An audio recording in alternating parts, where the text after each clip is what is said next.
Hey, what's up, everybody? This is Kyle from Fall Like an Eagle podcast. Um, yeah, I mean, Trevor, Zach, please bring me in because I don't know what the fuck I just watched. We were up 17-0 against the Washington no-name football team. All right.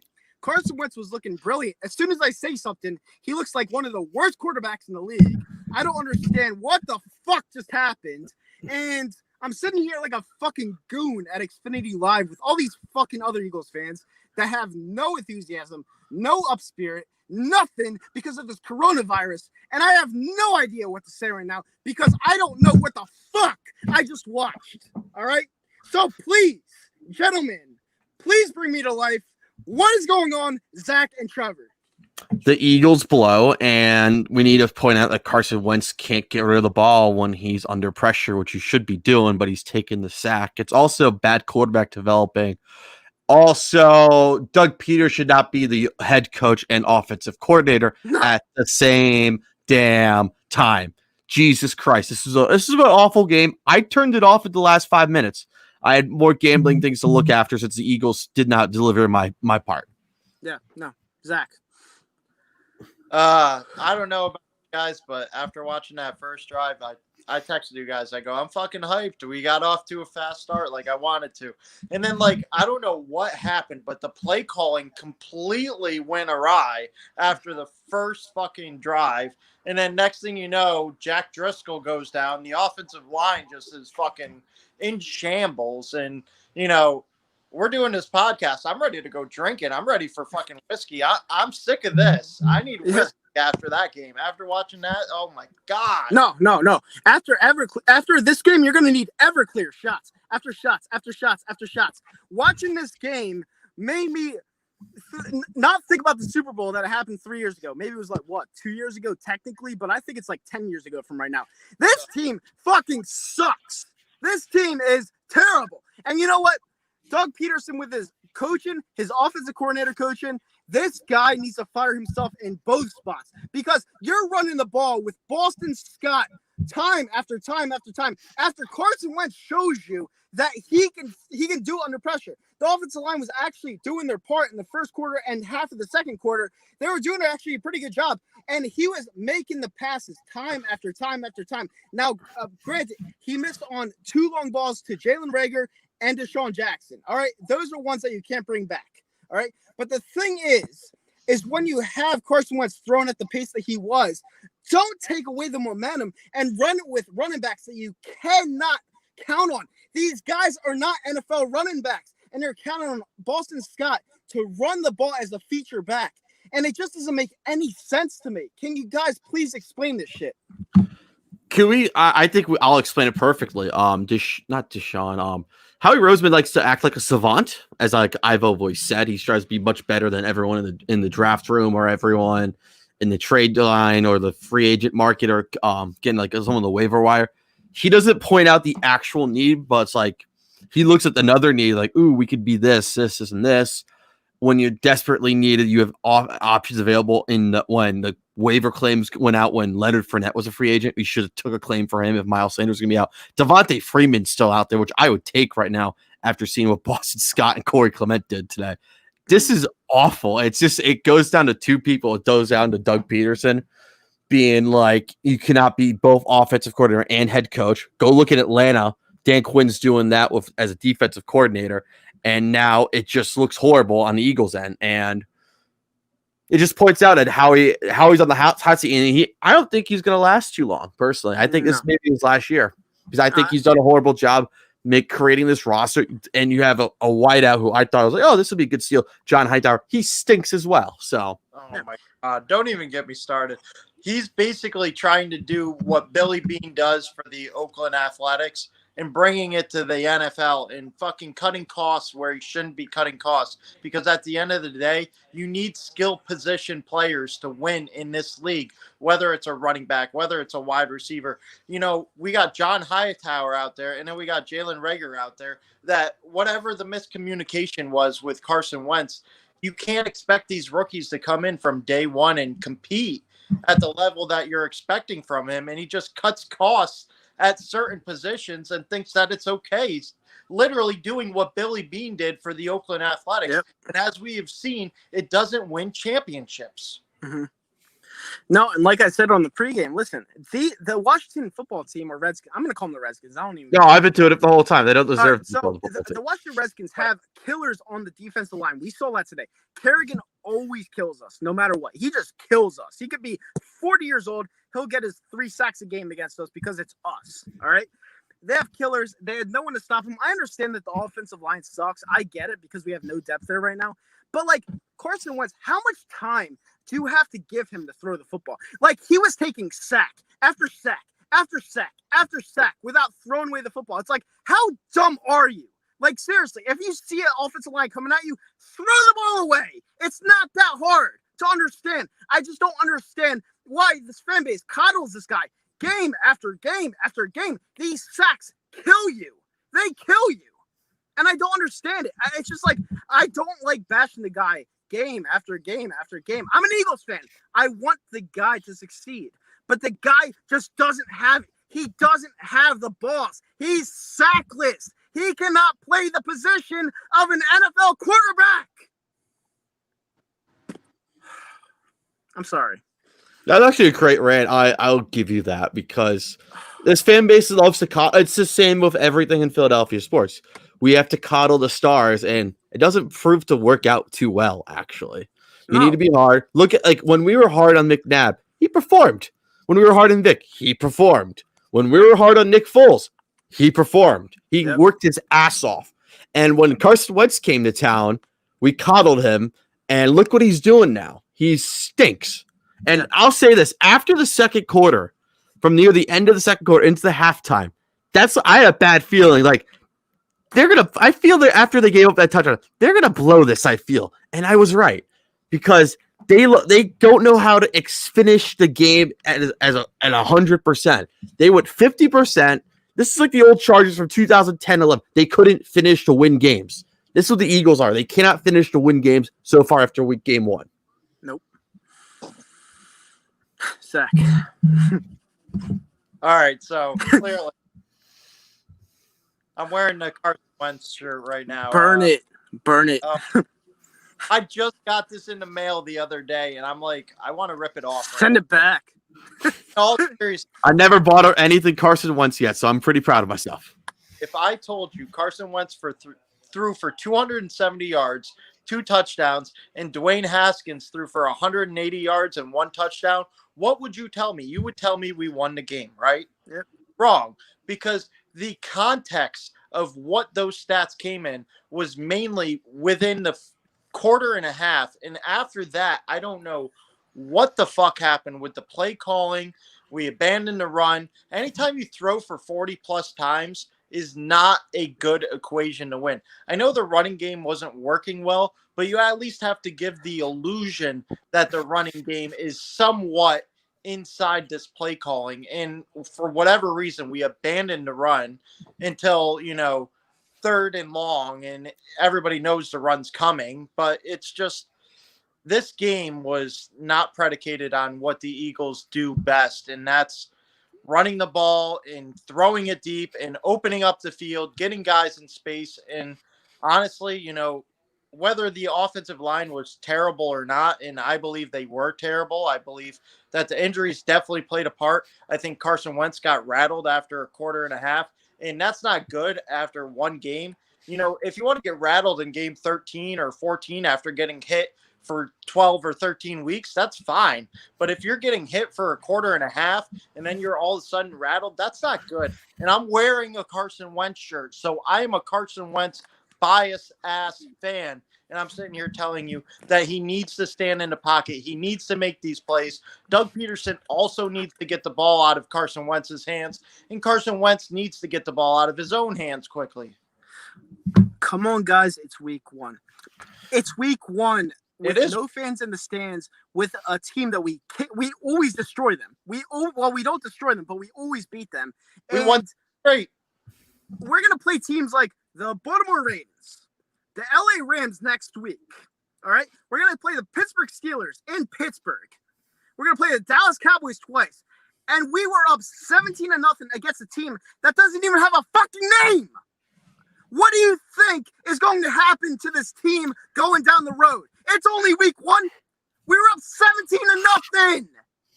17-0 with all the momentum. Carson throws that first pick, and then it goes downhill because they're pussies. They don't know how to play the game. This team sucks.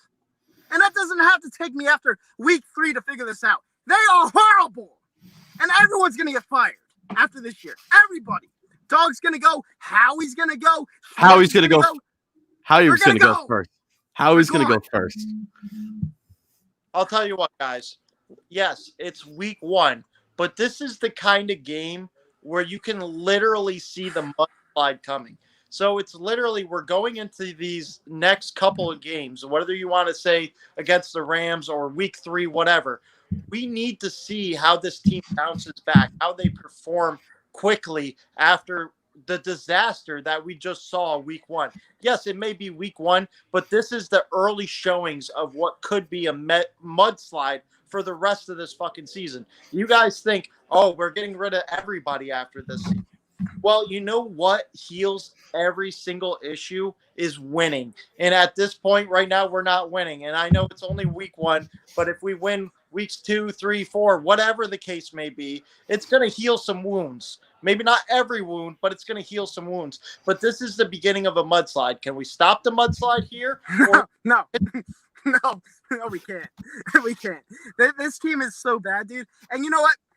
I'm looking up and down this roster, and I'm looking at the offensive line, which is clearly the biggest part of the team. And the offensive line, we have Brandon Brooks out. Lane Johnson can't stay healthy. Peters, who tried today, was 38 years old. And Jeff Driscoll, the replacement for Jason Lane Johnson, couldn't stay in. He got hurt too. We're fucked. We're fucked, dude. Listen, it doesn't, like I said before, it takes me usually 3 weeks to figure out a team.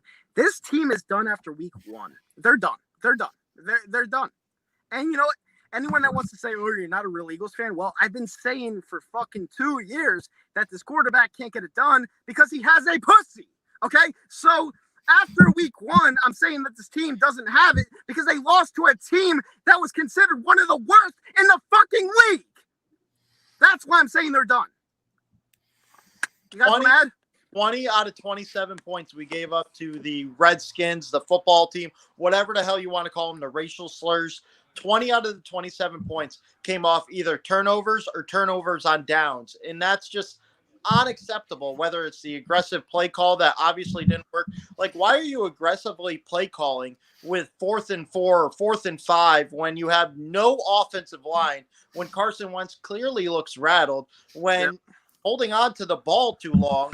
Rookie wide receivers are not on the same level as Carson Wentz right now. Like, everything's just abysmal, and yet you're still going for it on 4th and medium within scoring range for the Redskins. You get 10, 15 yards, and you're already in field goal range. So 20 out of 27 points to be given up off of turnovers, whether it's interceptions or turnovers on down, is unacceptable, whether you're playing the Redskins or the Seahawks or the Patriots. It doesn't matter. Turnovers on downs, turnovers in general, and then giving points off turnovers, unacceptable. Daniel Leon says, do you think this has anything to do with not having a preseason? Well, yeah. Last year, I'll say this because my answer is no, because both teams didn't have a preseason. Last year, we didn't have a preseason either because we refused to play our starters in the preseason, which was a very dumb move. And no, I don't think it has anything to do with the preseason because of the point I just said. I just think our team is very bad. I really do. They rely on their defensive line so much. Their linebacking core sucks. Their secondary sucks. And that wasn't even the fault of the game. The defense I guess we'll take it from here since Kyle just froze out on us. Chris Brothers taking over here. Kyle's so mad he had to leave. Honestly, that was a horrible game. I literally turned it off or I changed it to Sunday Ticket because it's like, listen to me. I'm not going to waste my time. If you went up 24 to like 27-17, I was like, this is me. Like, you guys aren't coming back. This team blows. I'm going to spell it out for everyone like Aaron Rodgers said. BLOWS. This team blows. Howie Roseman is not has been, as everyone calls like the architect of this team. He's done a horrible job. He's done mismanagement to the fullest. As you said, he's pulling a Billy Bean.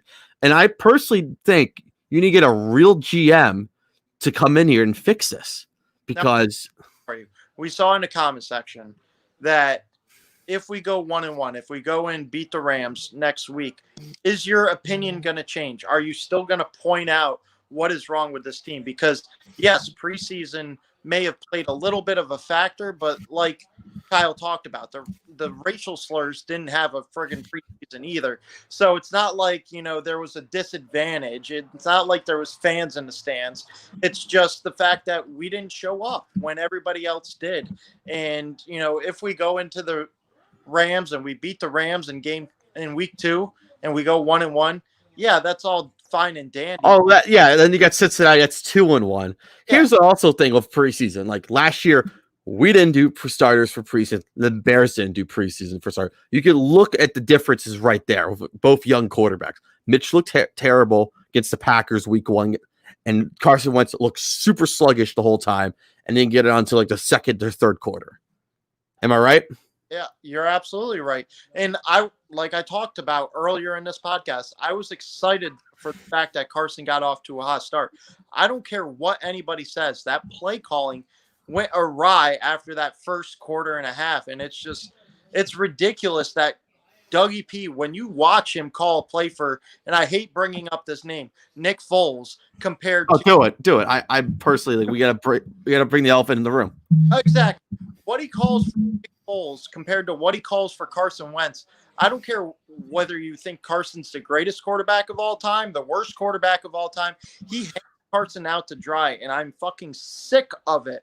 I think it's absolutely horrid, the fact that he says, you know what, Carson, you have all the talent in the world. You may not be an elite quarterback, but I think you're an elite quarterback. Go ahead and win us the game. Throw fucking 42 passes. Let's abandon the run. Let's only run the ball when we're in third and long situations and we're basically getting ready to punt the ball. It's just ridiculous the way that this team operates. I want that efficient play calling that we got with Nick Foles for the same thing that we get with Carson Wentz, because Carson Wentz has those intangibles that Nick Foles doesn't, and the ability to use those would be great moving forward, but Doug P doesn't call the game that way.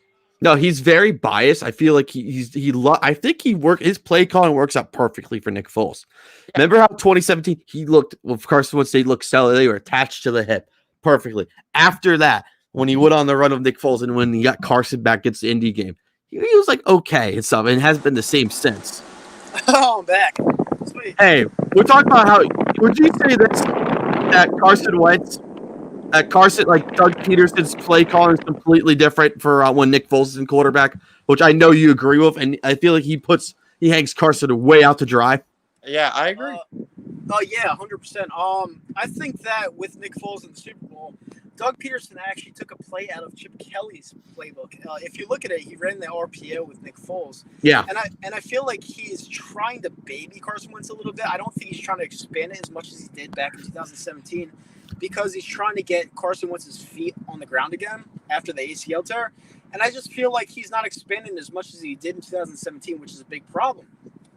Because Carson Wentz, honestly, I think that the expanded playbook helped him in 2017. I just don't think, like, Doug Peterson, maybe he's not the right coach anymore. I don't know, but there's just something with Carson Wentz's game that just doesn't seem right anymore. It's just like, he started off well in this game against a team that you really should have beaten. This team is garbage, in my opinion. I'm sorry. They won the game, but they're garbage. But I just really feel that, Carson Wentz, he laid off the gas pedal. He saw that the offensive line wasn't really blocking him anymore.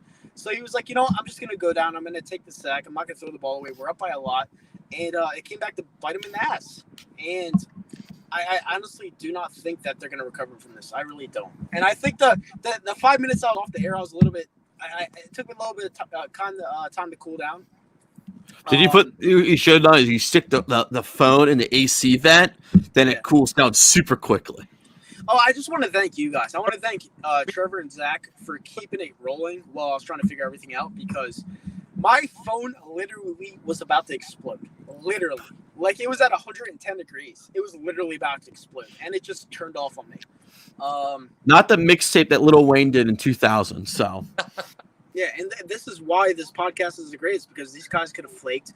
These guys could have turned it off because they were like, "Oh, I'm not here," but they kept going. They kept going, and that's why they're professionals. That's why these guys are a part of the podcast, and that's why we're going to be the best fucking Eagles podcast by the end of the year. Even though this team sucks, and we're probably going to be 2-14, but it's just you need good people on your podcast. You also need, for the Eagles, you need actual players that could perform in the National Football League, not college standouts that you could cut costs with. Yep. So, like, I wish we, like, me personally, I wish we had a veteran like Danny Amendola to help out this wide receiver group a little bit.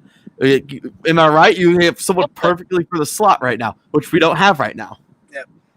Now I gotta guys. This may be the drunk me talking, but when I watch Carson Wentz play, he reminds me so much of Russell Westbrook in the NBA. The fact that when he's rolling, he's rolling. If he gets off to a bad start, he starts playing erratic. He starts playing out of his mind to the point where he's going through 3 different guys turning the ball over. Carson Wentz, you've seen the play where the one turnover, he forced the ball when he had people open underneath. Like, sometimes at some points you see him do too much. And when he got rattled, it seemed like he was trying to go to the old him where he did too much. Not the old him, the same typical him that we've dealt with every year outside of 2017, where he tries to do too much. And I felt like this year, with the different offensive players, the different offensive coordinators, the different minds in the offensive room, where we might get a spread out of the offense,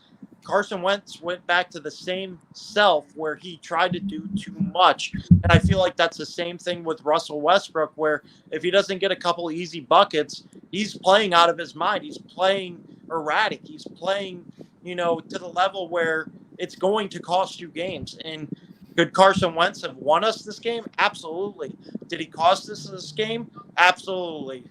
That's the thing that we get with Carson. That's the win or lose mentality with Carson, and unfortunately, it showed very brightly in this Washington game. Yeah, you hit it right on the head, Zach. And with Carson Wentz, I know I've been highly critical with Carson Wentz the last 2.5 years, and rightfully so, because I saw what I didn't see in 2017. He was exemplary in 2017. He should have been MVP. He was great. Everyone knows this. Everyone's just waiting for him to go back to that, and myself included. And in the beginning of the game today, I saw flashes of 2017, but then it goes to the second quarter and the third quarter, and then I'm seeing the Carson Wentz I saw in 2018 and 2019.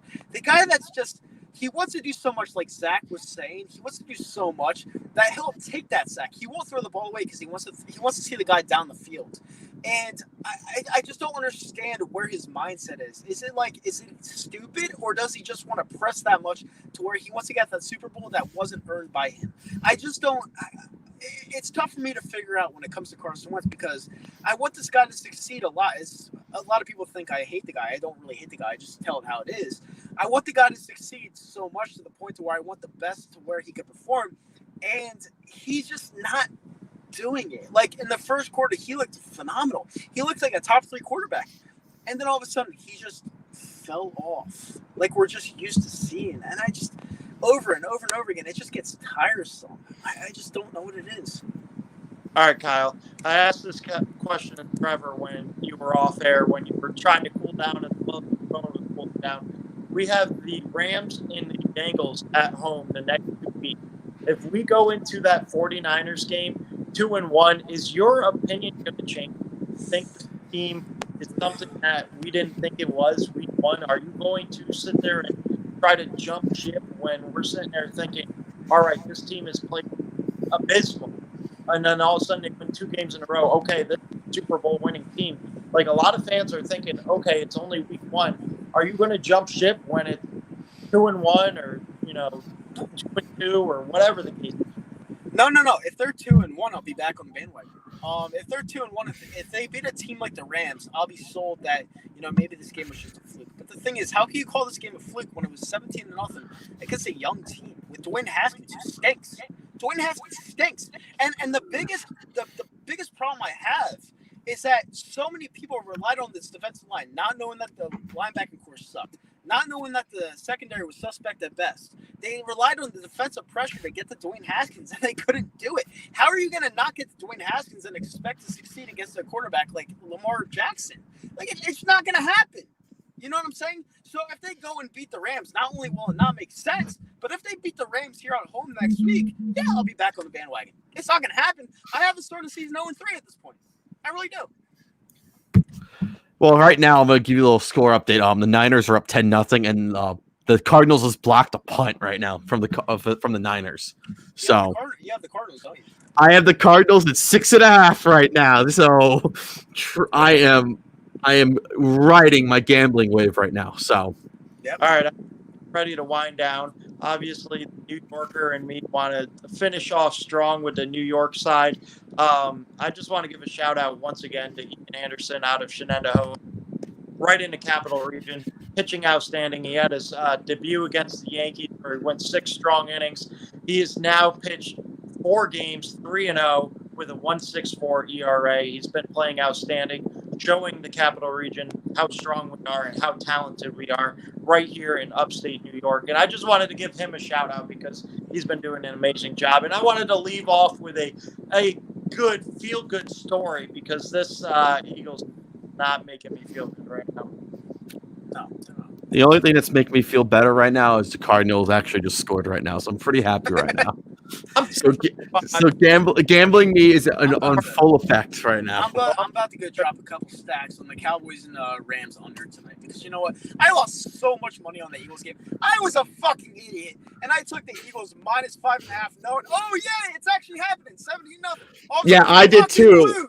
I did too. I should have went the other way after I saw it. Like I did it yesterday. I was like, oh, I shouldn't do this, but oh well. So I just lit some money on fire for the Eagles. So Eagles, thank you for letting me like $20 on myself. Yeah, I'm 2 for 2. What were you saying? Unless you want me to go through my picks, I'm like 3-3 right now. 3-3.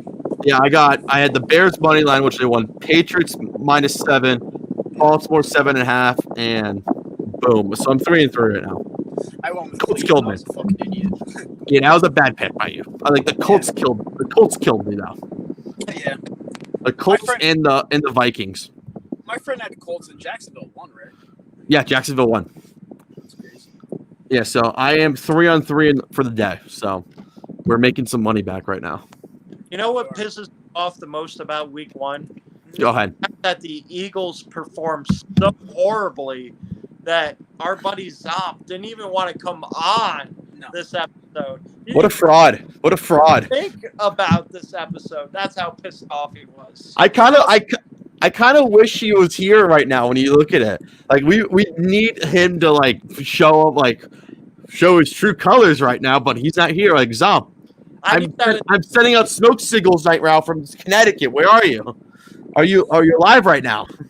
Yeah. Well, the thing about Zomp is, I'm going to be honest, he doesn't like the politics, and it's like leaving his heart out because he doesn't like all the stuff like being involved into the game, and I understand that to an extent. He's leaving the window open. He's not completely gone. He's leaving the window open. But I was texting back and forth today with him because he's such a Wentz nut hugger that he was like, "Oh, Wentz is playing so great." All of a sudden, he goes downhill, and he's like, "Oh, Kyle, you were right." I'm like, "No shit, I was right." I literally never say anything that the words that come out of my mouth. I don't say anything just to say it. I say it because it holds volume. What I say, you guys need to hear. And if you guys don't like what I'm saying, don't listen. Or better yet, do because you need it. Open up your ears. Don't let a podcast brainwash you. Exactly.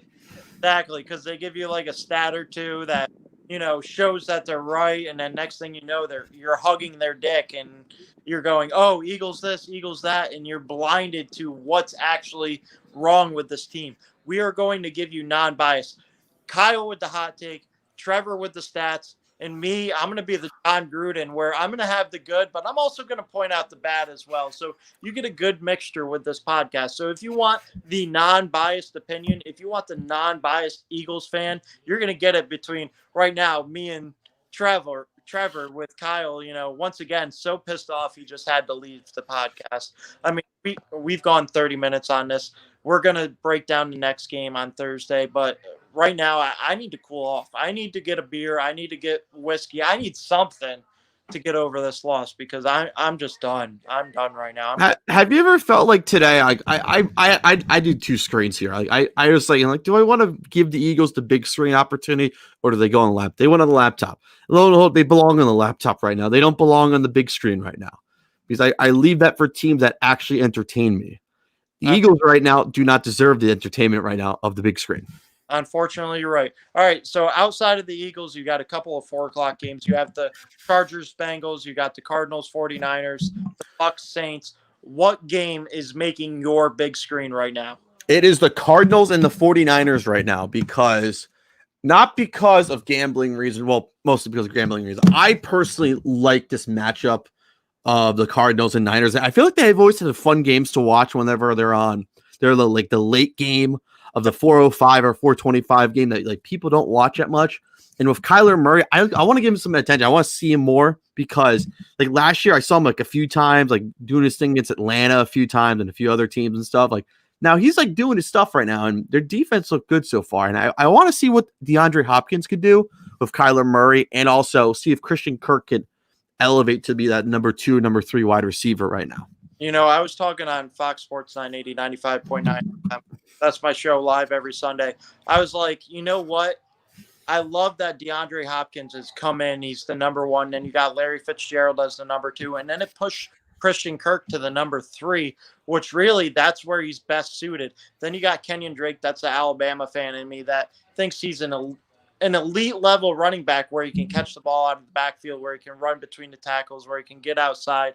So I really think they did a great job. I also was curious to see the Bills. I have to rewatch that game because John Brown, they're not a great number 1 and a great number 2 with John Brown and Cole Beasley, but they're an excellent number 2 and number 3. So yeah. Stephon Diggs, even if Stephon Diggs isn't catching the ball, it opens up the field for John Brown and Cole Beasley. So I'm kind of interested in the Bills as well. They did an outstanding job against the Jets. One team right now that just scored is the Cincinnati Bengals. Joe Burrow had a 23-yard run for a touchdown.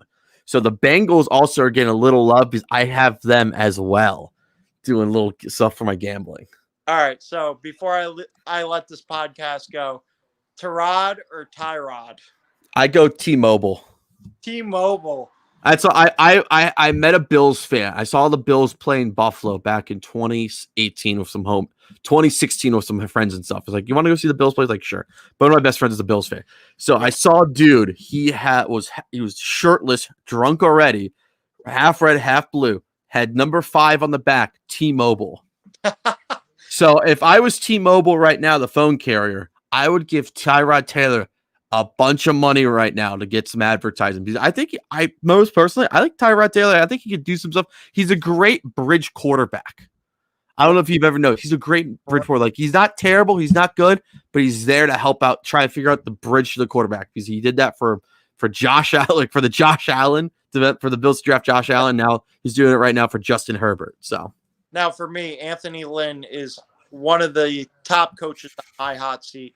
How long do you think we move from Tyrod, T-Mobile to Justin Herbert? Because as you know, a rookie quarterback can save your job at least for a year or 2. So how long do you think it's before we move from Tyrod to fucking Justin Herbert really quickly, it seems? A rookie quarterback cannot save your quarterback. Could save your career as a coach. Go ask John Fox that right now, actually, who's still unemployed. So this is the Chargers schedule. They got the Chiefs next week. They got the Panthers. They got the Bucks, the Saints after that. They're home for the Jets, on the road for the Dolphins, home for the Jags, home for the Raiders, Broncos, Bills, Patriots. So I am going to say this. I think the Chargers are going to be bad, but if they want to make some noise in LA, because LA is pretty much a Ram town, or any other team fan, I would put him in probably in the month of October to see what he could do. Right after that Saints game, I know it's going to be coming off the Monday night going into the Sunday game. But you have the Jets, the Dolphins, the Jaguars, and the Las Vegas Raiders, then the bye week. Those are 4 winnable games plus the bye week. It really gives them a chance to get acclimated and fix whatever, mistakes he had those first 4 weeks in the bye week. So that would be, for me, the perfect opportunity. I think the Jets game will be the most perfect one to do. Or I would not do the Dolphins game. That's kind of risky to do your first start on the road. Yeah. I think the Jets is a safe pick. If the Tyrod Taylor stinks out loud, already pretty bad, I'll say this. I wouldn't be surprised if we see him against the Panthers or the Bucks. Yeah. Because I feel like the Chargers need to make some noise because they're a team like I forgot about Hard Knocks. Like I never forget about Hard Knocks. It was like Cardinals, like Chargers and Rams. It's like I don't even care. I really don't. Like they have no sex appeal at all to me. Nope. So like if it was like Hard Knocks with Arizona, I would watch that because I want to see more Cliff Kingsbury looking like Ryan Gosling and stuff. Now, obviously, you being a hockey fan and then being an NFL fan, like you've been not paying attention to the NBA, but the NBA side of me has been so drawn to the fact that the Clippers and the Lakers are destined to meet in the Western Conference Finals. I didn't even pay attention to what the Rams and the Chargers were doing in the offseason. I completely forgot that Derwin James just got injured for the year, like just about a week and a half ago. I went to go mention it on my show, and I'm like, oh, shit, he was out. He's out for the year yet again. Like, that's just how much out of mind the Rams and the Chargers are for me because I'm mainly focused on the battle of the Staples Center that we don't even get inside the Staples Center. Me personally, like if you know me, if you see my Twitter timeline, I have been fully like against it. I've been boycotting the NBA from the fullest. Like here's the thing. I'm gonna give you a little insight. I'm not a Sixer fan. I'm a Bulls fan. I've lost interest in basketball ever since they got rid of like Jimmy Butler and how much Gar Pax and Gar Forman have destroyed the Bulls. So I've had no interest in like basketball at all. Like I don't even care. Like I've never had that feeling like, oh, the Bulls are good. Like I'll watch them, like back in like 2012, like D Rose, Joakim Noah, Carlos Boozer. Now it's like, who cares about basketball? So I'm like finding other outlets to pass my time. Like hockey's been my favorite sport. You have Zach LaVine, you have Kobe, you have Lauri Markkanen, you have that's my only dude. So like I'm not watching because it's like Fred Hoyt, Jim Boylan made me want to kill myself. Like he's like he had a timestamp, like a time clock in the practice center. Name a coach who would do that. Listen, I got Tom Thibodeau as my head coach, and I expect him to help progress these young guys, but he's not a 10-year coach. He's like a 2 to 5 year coach at the max. And as long as I can make the playoffs a couple of times as a Knicks fan in those next 5 years, I might be happy. But Tom Thibodeau is not the answer for us Knicks fans. So I know exactly what you've been going through because we haven't been good since literally '99. We've had like 2-3 playoff experiences since '99. So I know all about that. I guess for me, like if I'm a Bulls fan, if they want to bring me back, like make me entertained for a year, Billy Donovan's the only person I want to see, or Mike D'Antoni. I like to see what he could do with that team, like either one. Because you got like either one would be perfect, but I don't see D'Antoni coming to Chicago. But I would love to see it happen. Chicago, that would definitely be entertaining with the guys I mentioned, with D'Antoni running up and down the court, the 8-second shot clock kind of deal that he puts on with you get a shot up in 8 seconds or less. That would be an outstanding offense for that team. Kobe White running the floor in less than 4 seconds. You have Lauri Markkanen that can run the floor very well. Zach LaVine that can score on his own. That would be an explosive kind of offense. But once again, you get into that, you get those guys and Mike Budenholzer. These are guys that can't win in the postseason, and it can only win in the regular season. I know we got into the basketball situation a little more. Now let's focus back to the NFL. Do you think going into week 2, going against the Rams at home, even though we're without fans, do you expect a bounce back? Do you expect a win?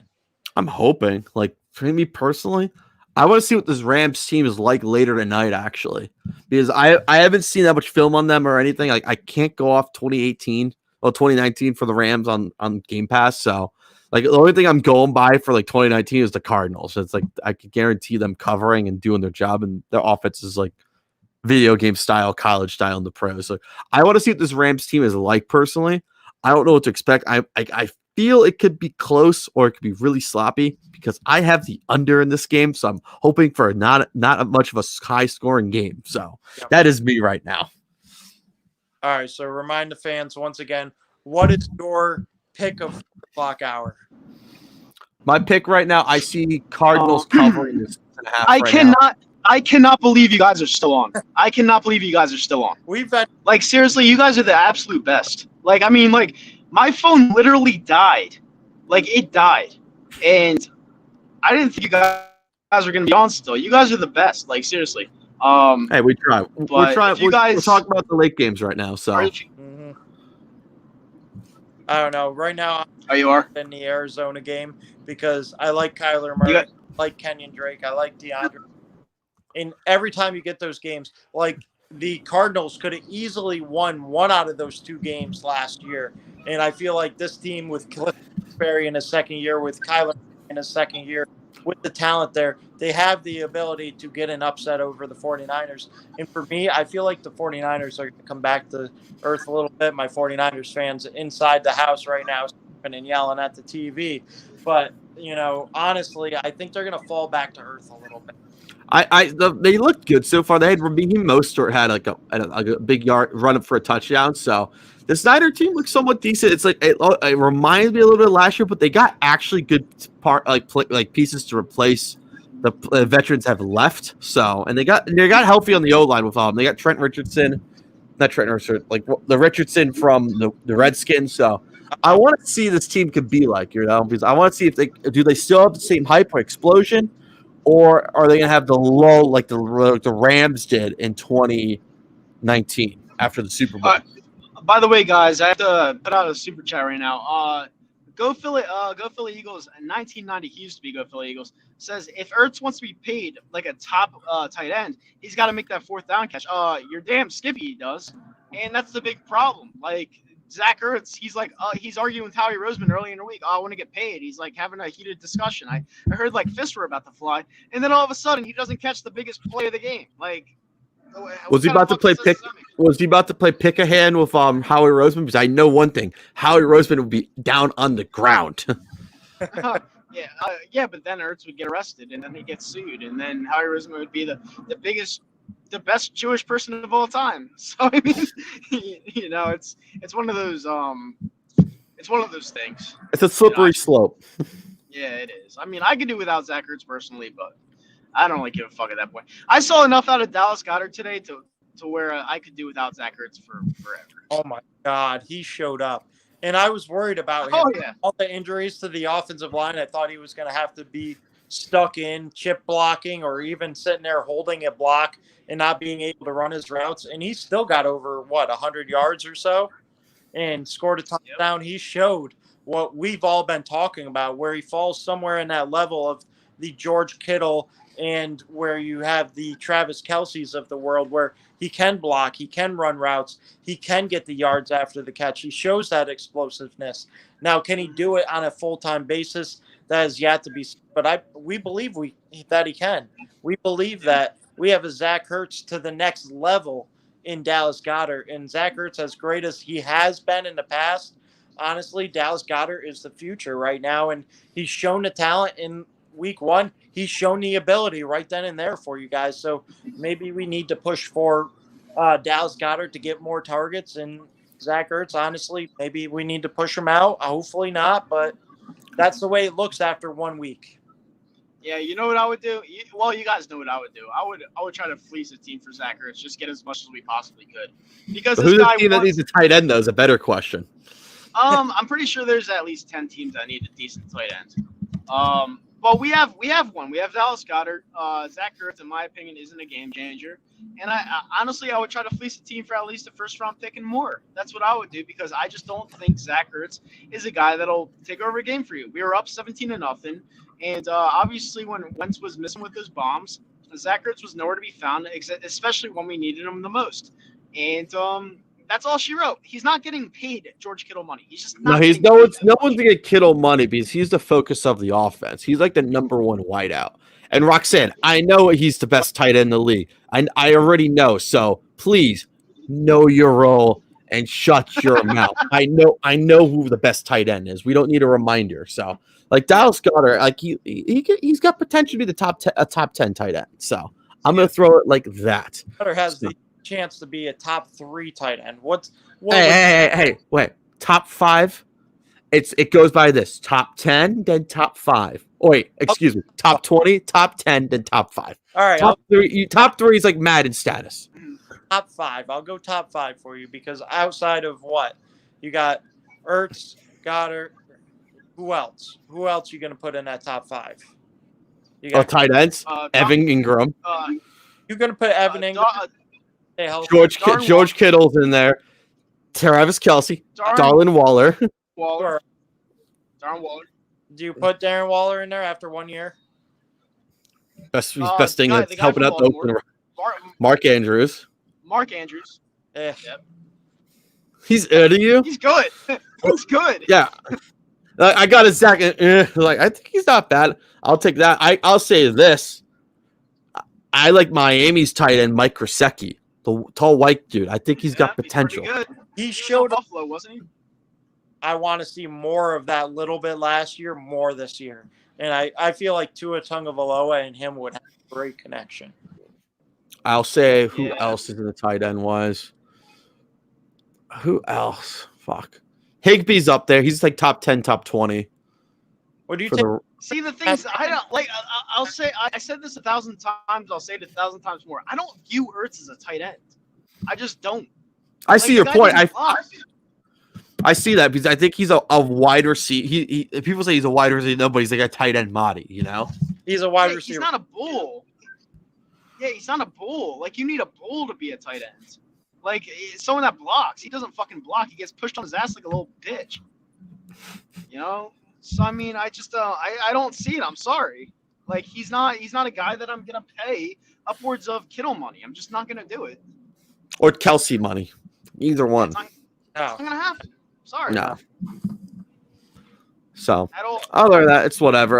Right now, Niners are in the red zone right now against the Cardinals, so it's about to be possibly soon 17-7. 17-7. It's about to be 17-7 soon. Second and goal. What are they from 12 yards out right now? Yeah, second and goal. They just had a penalty, so full start. So, Daniel's like thoughts on Jalen Reagor. Jalen Rager's my fucking boy. I don't know why they didn't go to him more. Was he getting locked down by Ronald Darby? That would have been weird. He did toast Ronald Darby for 1 touchdown, though. Yes. Yeah. I don't think he got a touchdown. Did he get a touchdown? He did get a touchdown. I forgot. I completely forgot. I was so blanked. Did Reagor get it? Let me go look at someone. I don't think he got a touchdown. He got a bomb. He got it was a 53-yard reception, I think. Let me go look at someone's fantasy football team that drafted him. Benz that got the touchdowns. It was Ertz and it was Goddard. It was Ertz and Goddard. It wasn't Reagor. Yeah. Jeez, I am getting demolished right now in fantasy. Yeah, Jalen Reagor had 1 catch for 53 yards. Targets. Yeah. Listen, honestly, Jalen Reagor's a rookie. He showed his game-breaking ability with his speed. For him, he needs to learn the playbook a little more. He needs to learn where to be. He needs to fight for balls a little more. He can't let interceptions happen. I like what I saw from him outside of the muffed punt, outside of, maybe not playing as hard as he should have been. But, him and Carson Wentz are going to make a lethal couple at some point throughout this year. I think the lack of the preseason is kind of hurting their growth as a communication between Wentz and Reagor. But I think eventually you're going to see week 2, 3, week 4, where this connection is off the charts. And we're not talking about 1 catch for 55 yards. We're talking about, 5, 6 catches for 120 yards or something around that nature. All right, Zach, let's not talk off the charts right now. Let's just talk about winning a game. You play to win the game. Hello. Eagles played to win the game the first quarter and a half and then gave up. They pulled a San Diego Charger from 2010. They couldn't finish the game. Or 2011, one of the two. They couldn't finish. That is the biggest thing in the NFL. You have to finish the game when it's 0-0s. Not when it's halftime. But you know what? I want to thank you guys so much. We went way over the time today. We were supposed to go like half an hour. I want to thank these two guys for staying in there while my phone was just going ape shit today. We went So about. what you should do is just bring your laptop with you to whenever you go down there, and just Yeah, so make that your will- phone so- make your phone a Wi-Fi hotspot, and you'll be good to go. Makes sense. The Maybe more I'll you do that know. next time. Come on. Hey, I'll be at my buddy's house next week, so we'll be able to do it much more fluidly. But I want to thank these two for joining me today, keeping it down while my phone was going through tons of shit. We'll be back on Thursday to preview the Eagles vs. Rams game. Help us God. And anything else you guys want to say? I'm gonna go back to the gambling cave. So Stay happy, stay healthy. And remember, it's only week 1. It's what we do after week 1 that's going to matter. Yeah, we're done. I With think it's that the said, first time we've lost a week 1 game since I think 2015. Yeah. We haven't lost Yeah. one week game underneath Carson Wentz until now. Yeah. Do you want to know who the quarterback was and the coach? Oh, Week 1? Yeah. It was Vic and Reed. Nope. It was 2015. Sam Bradford and Chip Kelly. Oh yeah, versus Atlanta. Okay, yeah. I remember. The Monday night game, yeah. Where we couldn't go forward rushing the ball. So, Yeah. as I like to say, run the damn ball. I'll put it like Yeah. that to end it. Not today. No. So, run the damn ball. I may have to make a shirt like that. So, other than that, I'm going back to the gambling cave. So, All right, guys. I hope you guys enjoyed this episode. I was a little bit fiery today, and the times that I wasn't here, these guys held it down. These guys are the best in the. We're the best Eagles podcast going around. We're gonna get better. And thank you guys for tuning in. And catch the rerun if you missed anything. With that said, we are out, and we'll check you guys on Thursday. Peace, guys.